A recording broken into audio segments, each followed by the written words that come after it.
study, and play come together on a Windows 11 PC. And for a limited time, college students get The best of both worlds. Get the Unreal College Deal. Everything you need to study and play with select Windows 11 PCs. Eligible students get a year of Microsoft 365 Premium and a year of Xbox Game Pass Ultimate with a custom color Xbox wireless controller. Learn more at windows.com/student offer. While supplies last. Ends June 30th. Terms at aka.ms/collegepc. Welcome to This Feels Familiar. I'm your host, Minaa B. I'm a therapist, author, and creator of The Siblinghood Theory, and this show explores the themes of belonging, conflict, and the relational patterns shaping your life. Let's dive in. I saw a question on Threads recently that made me stop and think. Someone had asked, do you feel like someone needs to announce to you if they're going to call you, or are you okay with someone just calling your phone? A lot of people responded with what I considered a healthy, boundaried response, which was, I have no issue with people calling my phone. I just hope they don't have an issue with me not answering, because if I'm busy, I'm just not going to answer. And I think that makes total sense. That's how phones have always worked. When we had house phones, there was no way to alert someone you were about to call. A phone is simply a way to communicate, and you don't have to communicate if you're not ready to, because you have agency and you can choose not to answer. But then there were some other responses that I saw. Someone in particular said that they actually think it's invasive and rude to call someone without checking first to see if it's okay. And that's where things got very interesting for me, and I started to dive into my therapist's brain to really try to understand this. Because invasive and rude are really strong words. That's morally charged language. That's not saying I prefer advance notice. What I hear this person saying is your behavior is wrong and you should feel bad about it. And I'm noticing this pattern everywhere. On Instagram, I also came across a reel where someone asked, is it rude to send voice notes? And people were saying, yes, it's rude, it's offensive, and it's inconsiderate. What if I'm not in a position to listen? What if I have to leave the room that I'm in order to hear your voice note? And here's what I want to talk about today. I personally feel like we've lost sight of where our agency lies.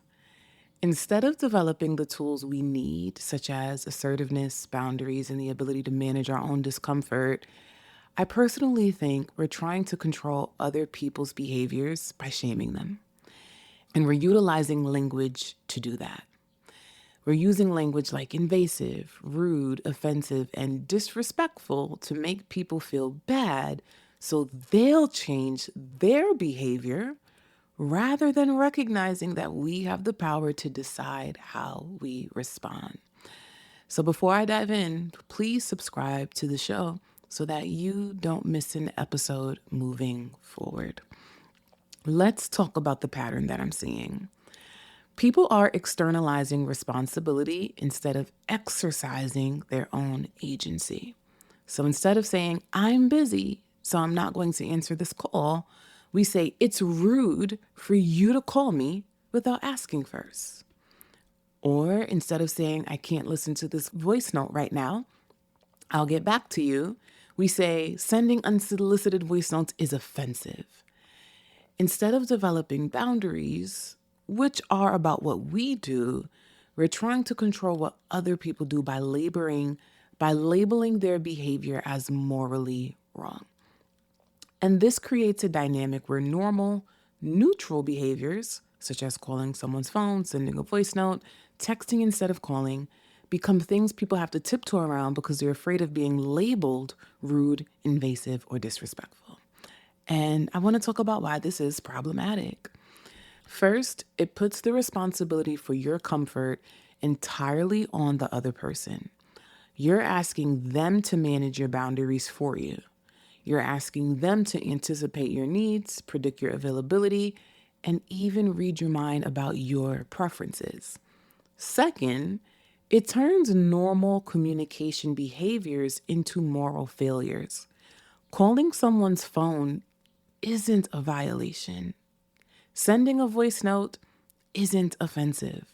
These are just ways people communicate. That's it.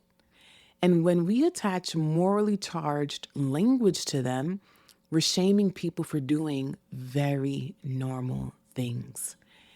The third thing I want to say, and this is the big one, is that it robs you of your own agency. Because when you focus on controlling what other people do, you're giving away your own power and acting as if you are helpless and powerless. Like you have no choice but to answer the phone, but to listen to the voice note, even though you're in a crowded environment, and to respond immediately. But you do have choice. You have agency. And that is what we need to reclaim. Now, let's be really clear about where your power is in these situations, because you have more control than you think. You just have to exercise it. The first thing to understand is you can choose not to answer. If someone calls your phone and you're busy, you do not have to pick up the call. That's it. That is the boundary. You let it ring. You call them back when you're available, or you can simply send them a text and say, can't talk right now, call you later, or can't talk on the phone right now, what's up? You don't need them to ask permission before calling. You just need to exercise your right to not answer when it doesn't work for you. The next thing to understand is that you can respond on your own terms. If someone sends you a voice note and you can't listen right now, you can text back. Hey, I can't listen to this right now. I'll get back to you later. Or I'm not in a place where I can listen. Can you summarize in text? You have the power to set the terms of how you engage. You don't need them to stop sending voice notes. You just need to communicate your preference clearly. Now, I'm utilizing these two examples based off the two examples I shared with you all earlier in the episode about what I saw on social media, but please use nuanced thinking here and recognize that this can be applied to so many things in your life right now, whether it be about a voice note or not. Utilize these two things of recognizing when you don't have to do something and when you can respond on your own terms. The next thing I want to say is that you can state your preferences to someone without shaming them. If you genuinely prefer that people text you before calling, you can literally tell them that. Hey, just so you know, I'm usually pretty busy during the day. If you need to reach me, text first and I'll let you know when I can talk. That is what it looks like to be assertive, and that is a boundary. That's you using your agency to communicate what works for you without making the other person feel like they did something wrong, because calling someone's phone is not a moral failure. There is nothing wrong with calling somebody's phone. The next thing I want you to understand is that you can manage your own discomfort. Sometimes people are going to do things that inconvenience you. They're going to call you when you're busy. They're going to send voice notes when you'd prefer text. They're going to communicate in ways that aren't your preference. And I want you to trust that you can handle that. You can tolerate the minor discomfort of seeing a missed call or receiving a voice note you'll listen to later, or getting a text when you'd rather talk on the phone. Not everything that inconveniences you is a violation. I'm going to say that again because I really need that to land. Not everything that inconveniences you is a violation. We have to stop pathologizing human behavior, because this is what's making us more frustrated and more disconnected in society, and honestly, more lonelier. Because if you perceive every interaction with someone as a violation, you're going to be very unhappy. Your anxiety is going to be sky high. You might start to experience depression, and you're going to feel lonelier and probably angrier. And I need you to recognize that there are just some things in life that are normal because people have preferences around how they want things to be done. And sometimes you have to be able to view things from a lens of, this is their preference, this is my preference. And so therefore, since we have different ideas around communication, around what it means to hang out together, around whatever the issue is, I need to assert myself and speak up. Not every moment of discomfort requires other people to change their behavior. Sometimes the work is on your end to build tolerance, to communicate clearly, to exercise your agency instead of expecting the world to anticipate your needs. So why do we do this? Why do we default to policing other people's behavior instead of exercising our own agency? And why does it feel easier to call someone rude or view something as offensive versus looking inward and exercising our boundary. The first thing to understand is that boundaries require discomfort. Setting boundaries is a very uncomfortable practice if you've never done it before and if you were never taught how to do it. It requires you to assert yourself, to potentially disappoint someone, and to risk them being annoyed or angry at you. It's easier to say what you did was rude than to say, I can't talk right now, I'll call you back.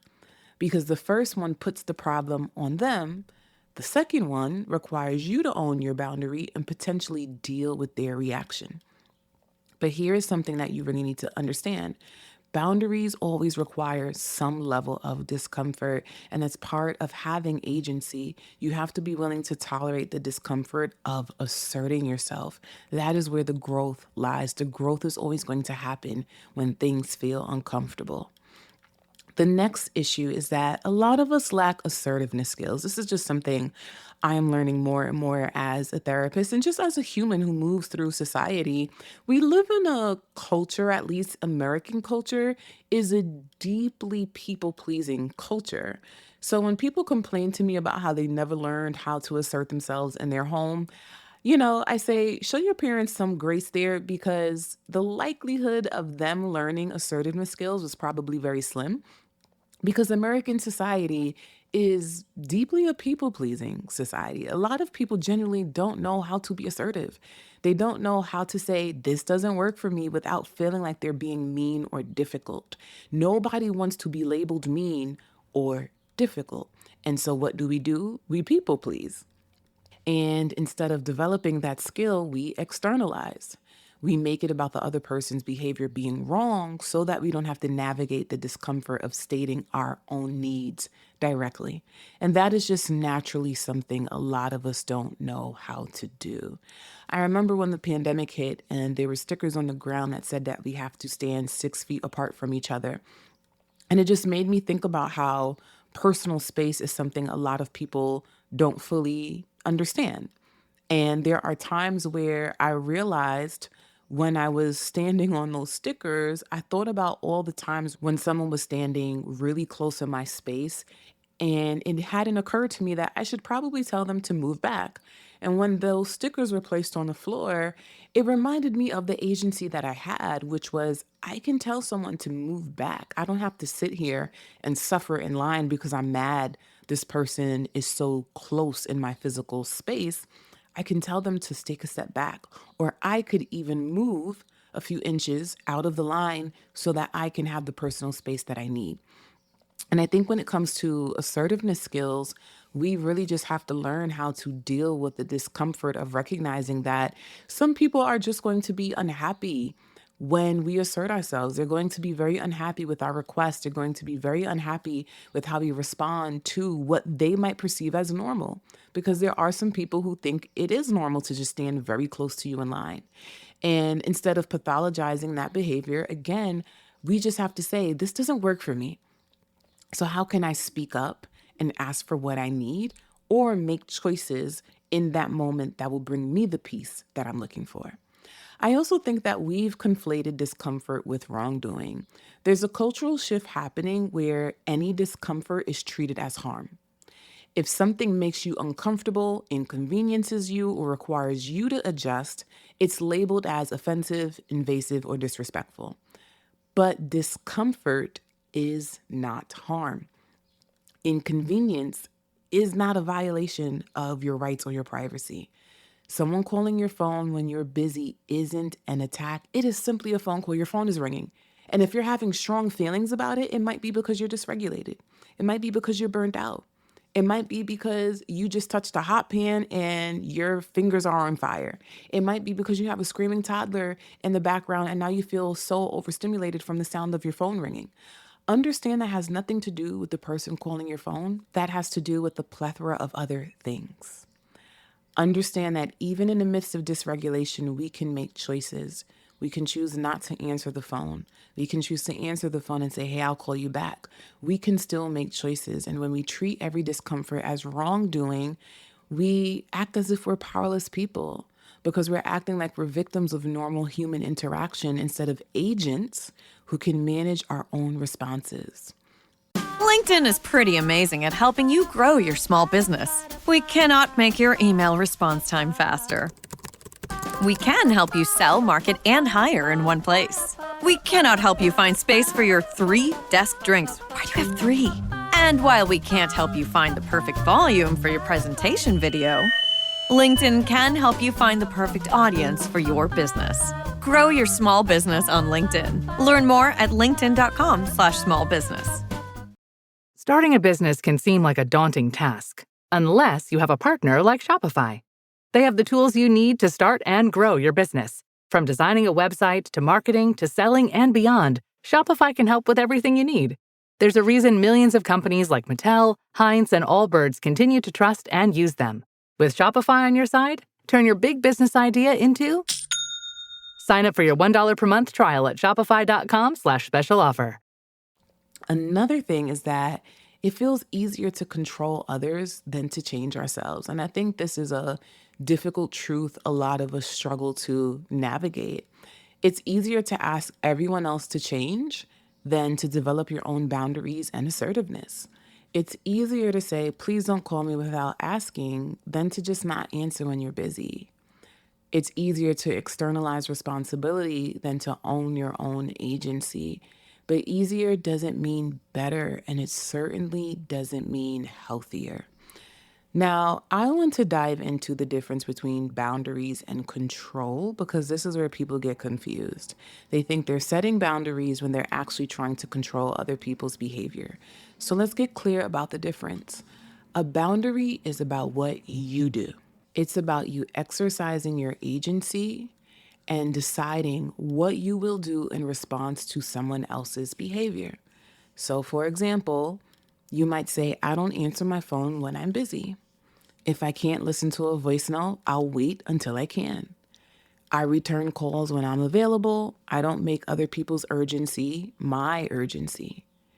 I let people know if I need advance notice before making plans. Those are examples of boundaries.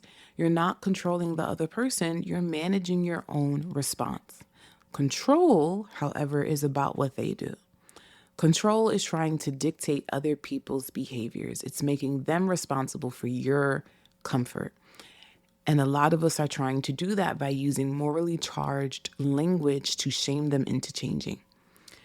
So examples of that is when we say it's rude to call someone without asking first. The morally charged language here is rude, because by calling that person rude, that puts the onus on them to say, well, what can I do to not be rude? Which is, I should text you before I call, right? And what you're failing to recognize here is your boundary could be, I just don't have to answer the phone. Another example of this could be when you tell somebody it's invasive to reach out without warning. Again, the morally charged language here is invasive. When we say things like somebody is rude, somebody is offensive, somebody is disrespectful, somebody is invasive, that language is the key to try to make somebody be different. Because who wants to be invasive? Who wants to be disrespectful? But if you notice that every time somebody does something, that is your inclination, it's like it's your first response to use that type of language, I want you to ask yourself, have I actually set boundaries first?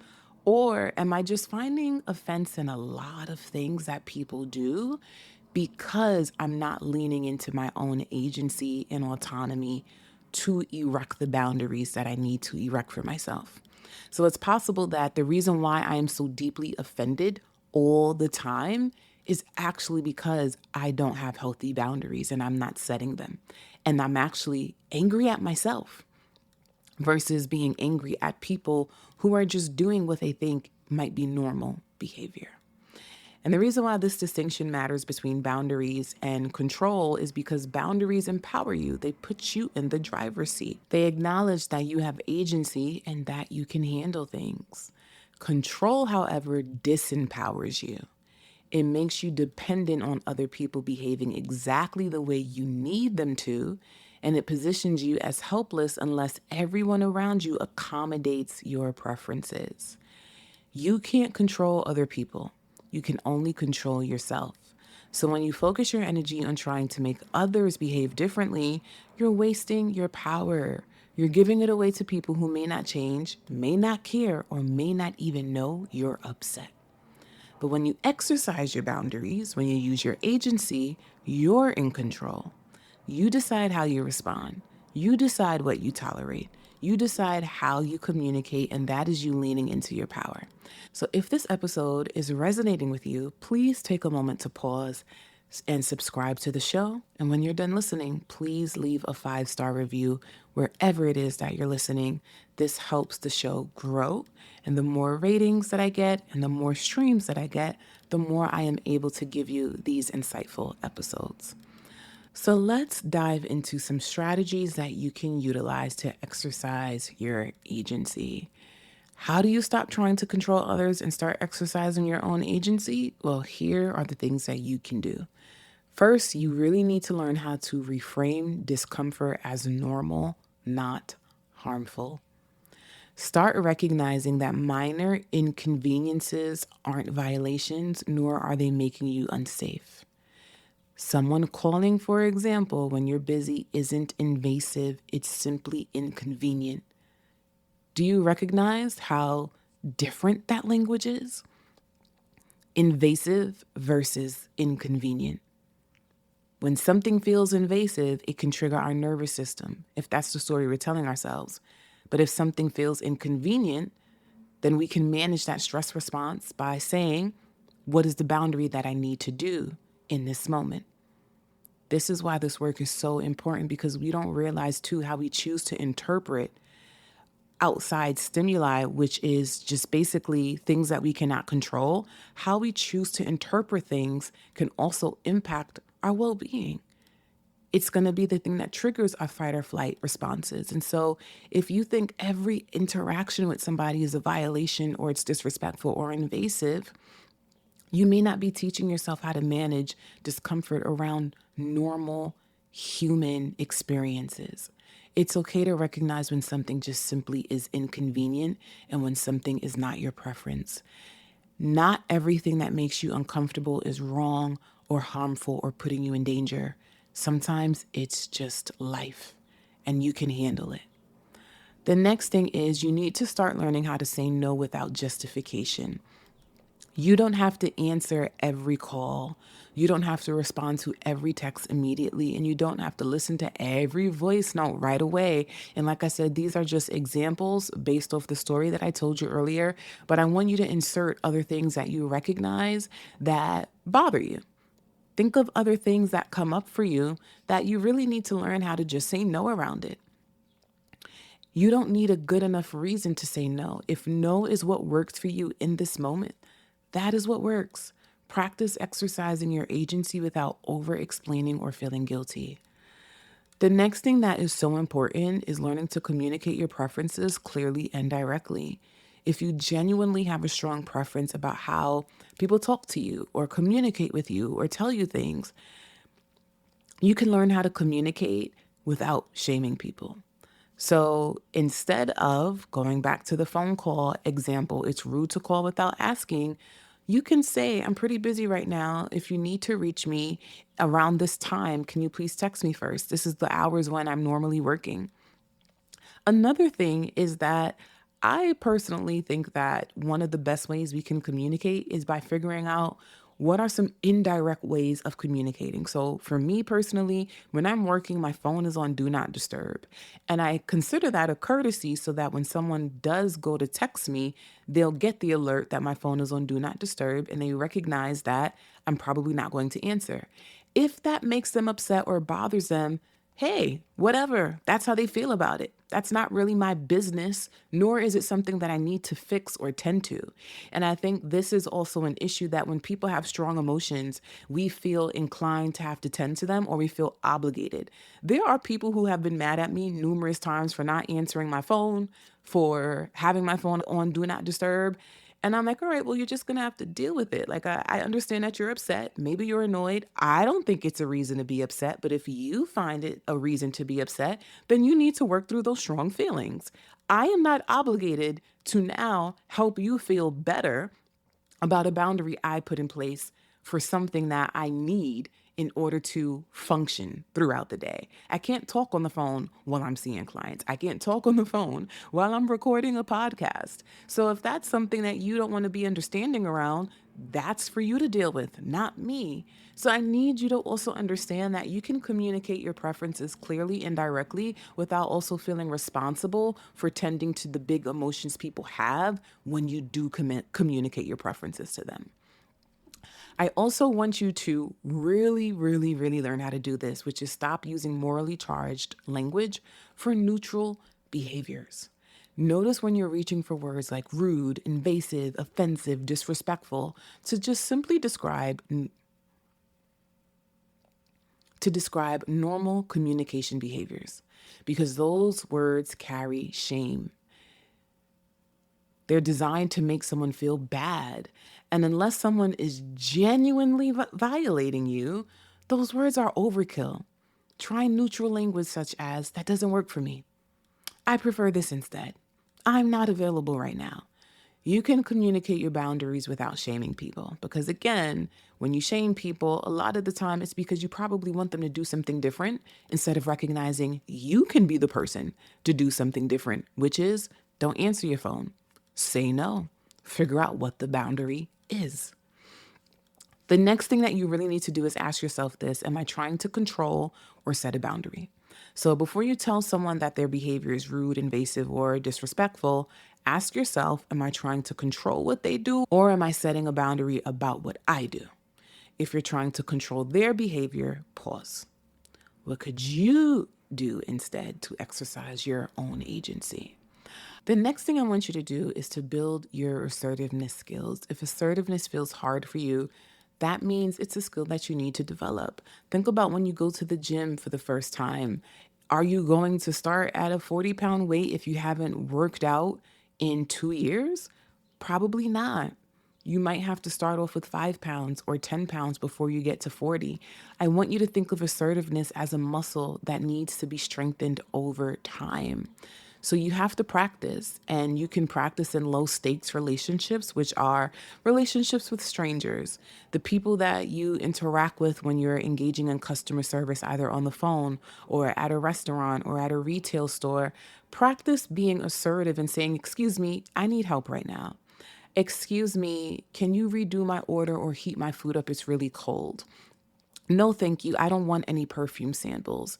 That's how you can learn to build your assertiveness skills. And by doing this internal work, you may start to feel comfortable with recognizing, oh, I said no to this thing, or I spoke up for myself and nothing bad happened. And even if that person rolled their eyes and I could tell they had an attitude, still nothing bad happened. All I did was witness their feelings, and their feelings aren't harmful to me. So learn to build your assertiveness skills. I also want you to recognize that you can't control how others communicate. People are going to communicate in ways that aren't your preference. And instead of trying to police what they do, again, think about where your power is. You are not a helpless, powerless person. When people behave in ways that you don't like, ask yourself, did I speak up about this? Did I express my needs? Did I make a request around how I would prefer they show up or how I would prefer they behave? If not, that is a moment to be assertive. And lastly, I want you to stop expecting people to anticipate your needs, because other people can't read your mind. So they don't know when you're mad. They don't know if you're busy. They don't know what your preferences are. And it's not really their job to anticipate every single need that you have if you're not willing to communicate that. So here's what I want you to take from this episode today. You have more agency than you think. You don't need people to change their behavior to accommodate you. You need to exercise your own power through boundaries, assertiveness, and managing your own discomfort. Someone calling your phone, for example, isn't invasive. You can choose not to answer. Someone sending you an email after 9 p.m. isn't necessarily rude. You don't have to respond. You can put your phone on mute. You can do certain things so that you can feel comfortable. Someone reaching out without advance notice isn't offensive. You can communicate your preferences clearly. Boundaries aren't about controlling what other people do, they're about what you do.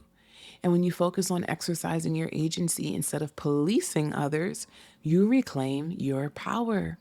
So stop using morally charged language to shame people for normal behaviors. Stop externalizing responsibility and stop waiting for the world to anticipate your needs. Instead, I want you to start setting boundaries and being more assertive. Start recognizing that you can handle minor discomfort without making it about someone else being wrong. That's agency and that's power, and that's what healthy boundaries look like. So if this episode resonated with you, please take a moment to rate and subscribe to the show and leave a 5-star review. If you're listening on Spotify, I love reading your comments, so feel free to chime in and tell me how you are building your assertiveness skills. Also, if you haven't already, subscribe to my newsletter, All the Hard Things, on Substack, and grab a copy of my book, Owning Our Struggles. Here's something I really want you to remember. You don't need people to change their behavior to accommodate you.